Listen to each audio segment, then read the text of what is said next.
Hey guys, Chris here with the Good Old Gamer.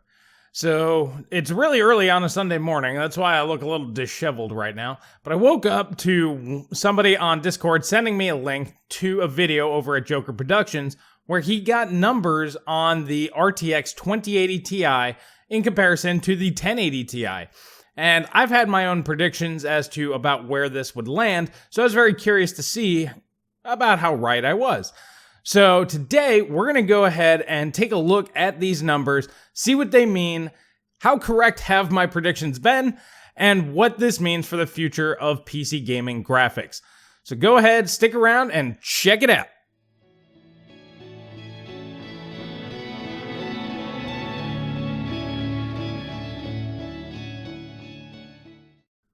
I want to start off this video by giving Joker a shout out for getting this information and putting it out there. Apparently his source was taken down. This was a reviewer, a YouTuber, an overseas YouTuber, and looks like either Nvidia got to him or it was an accident and the video wasn't supposed to go live yet.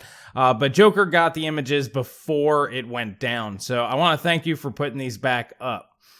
Links to his video will be in the description below. So, starting off, let me see, let's click on through. All right, so these are the benchmarks. We're just going to go through. They're basically used like slides in this video. But we can see here that they're using maximum FPS. This is probably average, and then you have minimum. So, first off, there's not 1% and 0.1% lows, so I don't like this bottom number because this could have been due to anything. The system could have just choked on something for 1 second or a microsecond, and then boom, you had slow FPS. And then maximum FPS, that really doesn't matter either because, once again, maybe you looked at the wall or the ceiling. So the only numbers here that are actually worth taking note of are the averages because overall that hopefully was tested correctly. Now, this is using the RTX 2080 Ti Founders Edition versus the 1080 Ti Founders Edition. And this is something that we will discuss here in a little bit because that's actually important. And these tests were run at 4K Ultra. Okay, so we can see here we have 61 up to 90.1. So this is almost a 50% increase in performance. So that's looking pretty solid. Next up, they had Call of Duty World War II. So 61.1 up from 50. That's not a lot. That's about 20-ish%. We will go over all of the percentages here in just a minute. This one I actually forgot to calculate in. I must have missed this slide. For Honor, Mass Effect Andromeda, PUBG, The Witcher 3, and Battlefield 5. There's also GTA 5 in there. Once again, just skipping through, I must have missed the slide. Now, this one's kind of interesting because this picture, I guess it could be Battlefield 5. Looks like it could also be Battlefield 1. Maybe they just had an early build of the game. Maybe it is Battlefield 1 and, you know, the guy had Battlefield 5 on the brain. It's hard to tell, but because of the massive performance difference here and the fact that if it is Battlefield 5, this is obviously an early build of the game. Joker went ahead and mentioned it as well. These numbers should be taken with a grain of salt. I mean, they should be taken with a grain of salt anyway, but they should really be taken with a grain of salt, even if the rest have been legit, because obviously things are not optimized yet for a game that's not even out yet. So other than the Crew 2, which I accidentally missed, I went ahead and just created a real quick chart here of all the average frames per second that we saw in that video. So 1080 Ti average, 2080 Ti average, and then the difference. So in Rainbow Six Siege, we see a 46.27% increase in performance. COD World War II, only 22%. So right off the fly, my guesstimates were pretty accurate. Far Cry 5, that was about 55% better. For Honor, about 51%. GTA 5, 27%. Mass Effect, 40%. And you can kind of just tell from all of this, comes out to being about 40% faster overall. Now, the one thing that kind of catches my attention is newer titles like Far Cry 5 or more up-to-date titles or games that get patched and updated often like Rainbow Six Siege, compared to games like COD World War II, which is built on a pretty old game engine with only 22%. GTA 5, this is not on a particularly good game engine, and it's pretty old at this point. Same thing with Witcher 3. This is a good game engine, but obviously it's pretty old now. and isn't being updated quite as frequently. Now, you could say the same thing with like Mass Effect Andromeda, but this is still a newer game than those are.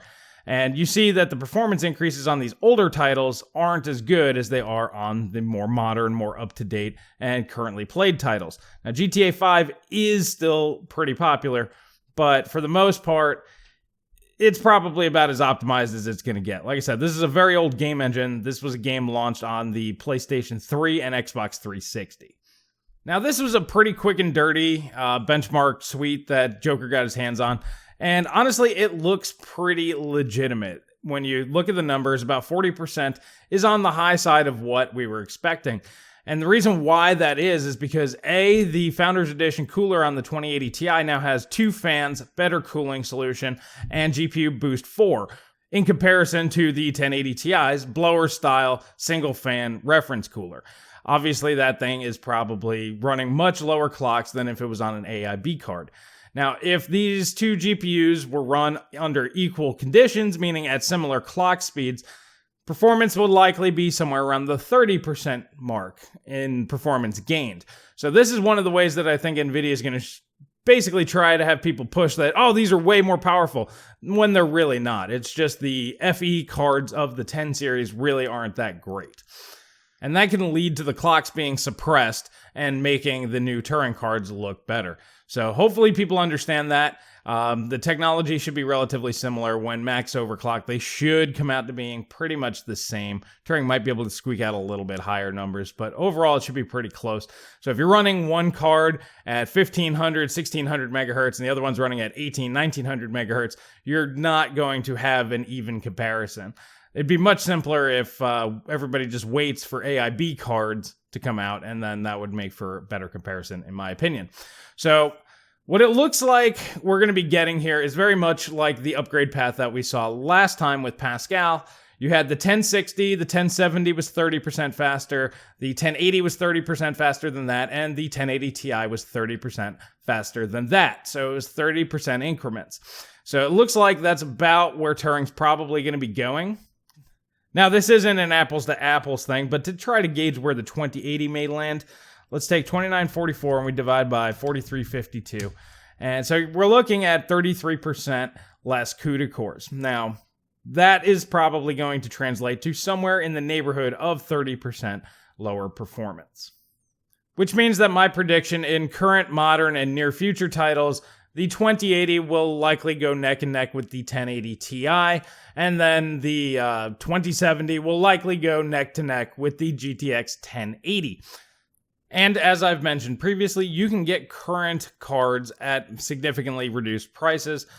We have the GTX 1080 sitting at $479, and GTX 2080 Ti selling for as low as $649. So if you compare this to where the 2080 is going to be selling, which is $799, that's $150 less for roughly the same performance. And once again, you do have more memory on this particular card. Compared to the 2070, we don't even know when that's going to be launching, likely within the same ballpark of performance as the 2080, but those are starting off at $599. And for those of you looking forward to the RTX 2060, whatever that happens to be, it will likely be in line with the Geforce GTX 1070, which these are selling secondhand on eBay for $250 or less. I actually almost picked up a For the Win 3 yesterday for $215, buy now, free shipping.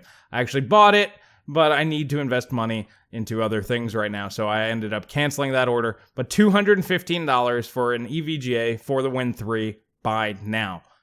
Now, links to that stuff is going to be in the description below if you're interested in looking at that, because a lot of you guys out there, you don't want to wait. Like I've said in previous videos, a lot of people need GPUs. They've been wanting to see where the new RTX are going to land, and they wanted to go ahead and gauge their next purchases based off of that. Now, the RTX cards are clearly targeting a whole nother segment, a whole nother market. They're trying to put new technology into gamers' hands. And this is the reason why the die size is so much bigger, and this is the reason why it costs NVIDIA a lot more to produce these cards. This is why the prices are so much higher.